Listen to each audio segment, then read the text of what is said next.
The Illumina DNA Prep with Enrichment and Tagmentation protocol utilizes on-bead tagmentation chemistry and a simplified single hybridization enrichment to provide a streamlined and user-friendly workflow. Hello, I'm Tim Gilmartin, a Field Applications Scientist from Illumina. In this video, we will review individual protocol steps for the assay and best practices in troubleshooting. For details about the assay's workflow, panels, and analysis, visit Illumina's YouTube channel for a video introduction. Okay, as a quick recap, the protocol for Illumina DNA Prep with Enrichment and Tagmentation is comprised of two main steps: library preparation, depicted on the left, followed by an enrichment step, depicted on the right. So, to help optimize this protocol in your lab, we'd like to highlight recommended best practices and troubleshooting guidance for both the library preparation and the enrichment portions of the protocol. Let's go to my fellow Illumina Field Applications Scientist, Allison Hahn, for more details on the best practices for the first step of the protocol, library preparation.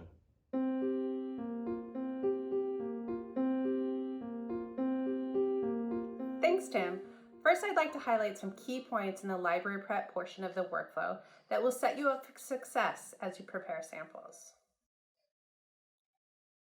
One of the most important ways to ensure success with the assay is to follow input DNA recommendation.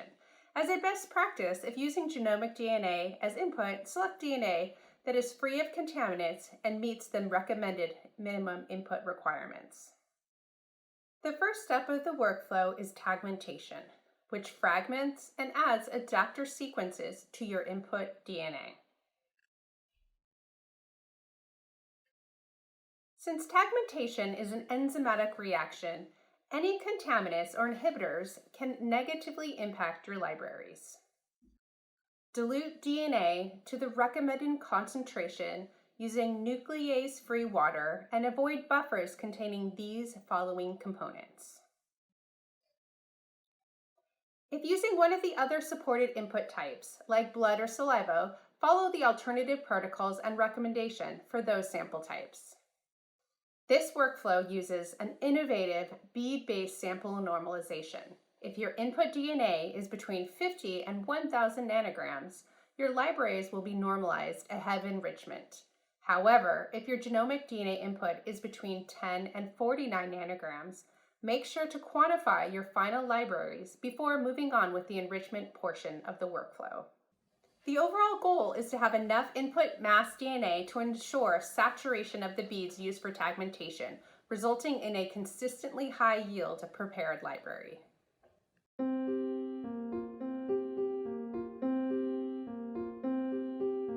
Proper bead handling is critical to ensure optimal normalization and the final library size. During the Tagment DNA step, eBLT beads are mixed with your DNA sample. An enzyme is leaked to the bead, which works best when it doesn't dry out. That means make sure that the tube remains upright during fridge storage. If stored on its side, the beads may be exposed to air and dry out, leading to reduced efficiency and low library yields. Additionally, if processing a large number of samples, wash the eBLT beads 1 or 2 columns at a time to avoid prolonged drying of the beads. Proper handling of the Tagment wash buffer is important for optimal library preparation yield. Make sure to fully resuspend beads and avoid foaming, as seen here.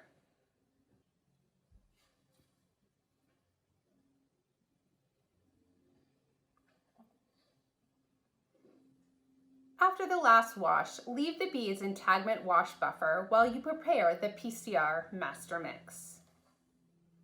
Following PCR, Ampure XP beads are used to clean up and size select the completed libraries, like this. There are several best practices to follow when using these beads. Prep your beads and required materials before you start. You'll need to bring the beads to room temperature for at least 30 minutes before using them. When you start your PCR reaction, you can take the beads out of the fridge storage. Next, prepare a solution of 80% ethanol. It's important to make a fresh solution whenever you wash beads. Finally, use the recommended magnet stand. Other magnets may not retain the beads as strongly and result in reduced yield. Now you're ready to start your cleanup. To achieve the desired library size, accurately add volumes of both beads and PCR reaction. Remove any extra droplets of beads sticking to the outside of the tips, as seen here. Mix thoroughly by either pipetting or shaking. Verify a homogeneous solution. I always say make sure there are no sunsets in your mixture. Following library prep, you can check the quality and quantity of your libraries. Perform the recommended quality check using an automated capillary electrophoresis instrument, such as Fragment Analyzer or Agilent Tape Station. Here are some example traces. Libraries should be between 300 and 400 base pairs. Illumina recommends completing this quality check, as it's a great tool if you need to troubleshoot. Now let's go to another fellow Illumina FAS, Dan Schoeffner, for review of the best practices for the second part of the protocol, enrichment.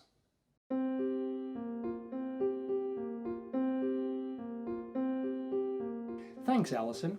I'll review the enrichment workflow best practices and point out steps to troubleshoot if you encounter results with low yields or reduced enrichment efficiency.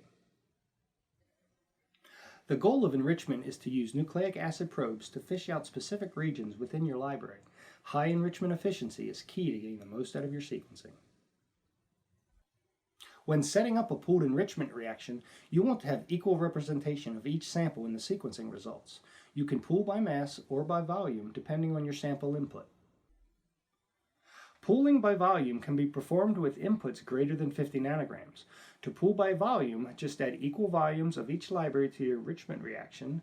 Inputs less than 50 nanograms should be pooled by mass. When pooling libraries by mass, add equal amounts of each library to the reaction. First, quantify each of your libraries using a double-stranded DNA-specific quantification method. Then add equal amounts of mass, ideally using 500 nanograms of each library. For example, a 12-library pool would have a final mass of 6,000 nanograms. If adding less than 500 nanograms for any sample, it's best to decrease all samples to be equal. Overall, ensure your final pool's total mass is between 500 and 6,000 nanograms, depending on the number of samples in your pool. After pooling, you're ready to set up the probe hybridization reaction. It is important to add reagents to samples in the order listed. Do not make a master mix of these reagents, as that can lead to precipitation and low enrichment. Follow the protocol instructions as seen here. Once all components have been added, mix well by pipetting. Be sure to examine the EHB2 and the NHB2 reagents. If they contain crystals or appear cloudy, repeat vortexing or pipette up and down until clear. NHB2 must be warmed up to 50 degrees Celsius. Keep the hybridized libraries heated until ready to proceed to the capture step. Do not allow hybridized libraries to cool to room temperature before adding streptavidin magnetic beads. Once beads are added, they will bind to captured probes, which are in turn bound to the targeted regions. The following wash is one of the most important steps for enrichment efficiency. Use a Hybex microheating system for the capture and wash steps, as the heated lid maintains the proper temperature during these steps. Other standard heat blocks may not regulate the temperature accurately enough and cause reduced enrichment from nonspecific binding. At the last wash step, transfer the resuspended bead solution to a new MIDI plate or tube. This step serves an important role in reducing carryover from residual enrichment reagents that can inhibit the following PCR reaction. Skipping this transfer step can result in low or no yield. The capture wash steps are followed by a PCR reaction to amplify the enriched libraries and a final bead cleanup. For this bead cleanup, remember to follow the Ampure XP bead best practices as discussed earlier. Now that your enriched libraries are complete, check their concentration and quality. Quant the libraries using the Qubit double-stranded DNA assay kit. You should expect 3 nanograms per microliter or more. Some probe panels may produce lower yields, but are still expected to meet sequencing specifications, so check with tech support or your field application scientist if you have concerns. If you do encounter low or no yield, make sure you review these key steps. Did you pull the right amount of sample? Did you add the hybridization reagents in the proper order? Did you heat and mix the NHB2? Illumina recommends checking the quality of your enriched libraries. Here's an expected trace from an Agilent bioanalyzer. The mean fragment size is 350 base pairs, but will have a broad distribution between 200 and 1,000 base pairs. After you've analyzed your sequencing data, if your enrichment efficiency is low, please check these workflow steps. Did you warm your NHB2 to 50 degrees Celsius and mix well by pipetting? Did you use a Hybex for capture and washing steps? Consider increasing the hybridization time? The guide states a minimum of 90-minute hold, but you can increase this to 2.5 hours or up to 16 hours.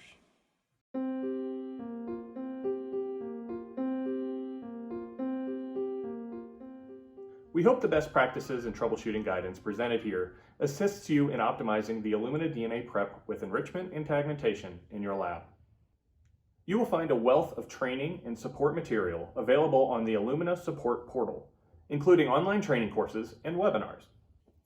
Additional information can be found on the product, support, training, and frequently asked questions web pages for this assay. Finally, whether you're a new or experienced user, remember that you can always contact Illumina Technical Support or your local field support team for assistance with your next generation sequencing efforts. And, as always, thanks for being part of the Illumina community.